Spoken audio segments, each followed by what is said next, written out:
Et si, dans K-pop Demon Hunter 2, Rumi apparaissait sans aucune marque démoniaque? C'est la grande question que beaucoup de fans se posent après la fin du premier film. Elle avait enfin accepté sa part démoniaque, trouvé la force d'en parler à ses proches et sauvé le monde de Jima. Mais qu'arriverait-il si, dans la suite, elle était séparée de ce côté d'elle-même? Prépare-toi, car ce scénario hypothétique ouvre des perspectives incroyables pour son évolution et pour l'intrigue entière. D'abord, son apparence. Depuis son enfance, Rumi se distingue par ses longs cheveux violets et ses marques démoniaques dorées dans les yeux. Ces signes faisaient d'elle une hybride, différente des humains ordinaires. Si elle perdait cette part démoniaque, elle pourrait prendre une apparence plus humaine, semblable à celle de sa mère, ancienne sœur du soleil. Des cheveux noirs, des yeux normaux, et plus aucune transformation de griffe ou d'yeux félins sous le stress. Rumi redeviendrait visuellement banal, ce qui pourrait bouleverser son identité. Mais derrière cette transformation se cacherait un autre enjeu, une âme blessée. Car perdre une partie de soi, c'est comme perdre un être cher. Sa moitié démoniaque a façonné son caractère, ses choix, son intuition. Sans elle, Rumi pourrait sombrer dans une forme de vide intérieur, de mélancolie, voire de dépression. Ses amis, Mera et Zoé, devraient l'aider à surmonter ce manque, mais imagine la difficulté pour elle de monter sur scène ou de combattre des démons alors qu'elle se sent incomplète. Ensuite vient la question de la puissance.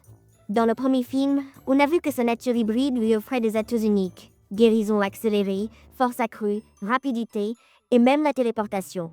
Sans ces capacités, elle redeviendrait une chasseuse humaine, devant réapprendre les bases du combat. Elle ne pourrait plus encaisser les coups comme avant, ni mener les charges en première ligne. Chaque blessure deviendrait un risque majeur, et son statut d'idole en pâtirait.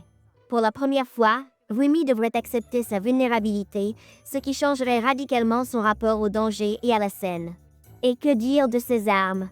Dans le premier film, son épée de tigre avait gagné en puissance grâce à sa connexion avec sa part démoniaque. Certains fans pensent même que l'âme de Gino s'y trouvait, renforçant le lien émotionnel avec son arme. Si elle perd son côté démoniaque, le Moon pourrait lui attribuer une nouvelle arme, adaptée à sa nouvelle nature. Mais ce changement signifierait aussi dire adieu à son épée actuelle, et donc perdre une seconde fois Gino. Un drame personnel qui pourrait la pousser à rechercher coûte que coûte son côté démoniaque. Enfin, il faut parler du grand antagoniste potentiel. Avec Jima enfermée et les Saja Boys vaincus, qui pourrait remplir le vide. Imagine si sa part démoniaque séparée prenait vie et devenait la prochaine ennemie. Pas par pure méchanceté, mais parce qu'elle serait seule, blessée, privée du soutien que Rumi a toujours eu. Comme un animal traqué, elle pourrait devenir violente, corrompue, cherchant désespérément sa place. On pourrait avoir un parallèle à ce cas dans Veana, une créature née d'une perte, et que seule la réunification avec Rumi pourrait sauver. Au final, cette hypothèse met en lumière le cœur du personnage. Rumi n'a jamais été trop démoniaque ni pas assez humaine. Elle est complète parce qu'elle accepte les deux côtés de son être. La séparer de son héritage ne ferait que prouver qu'elle ne peut être elle-même qu'en embrassant pleinement son identité hybride. Et ce serait une piste parfaite pour un deuxième film. Tester ce qu'elle est sans ses marques, pour mieux confirmer qu'elle est plus forte en les acceptant. Alors, et toi? Tu imaginerais quoi si Rumi revenait sans son apparence démoniaque? Serait-ce une perte, une nouvelle étape, ou au contraire l'occasion d'un combat encore plus profond pour se réconcilier avec elle-même?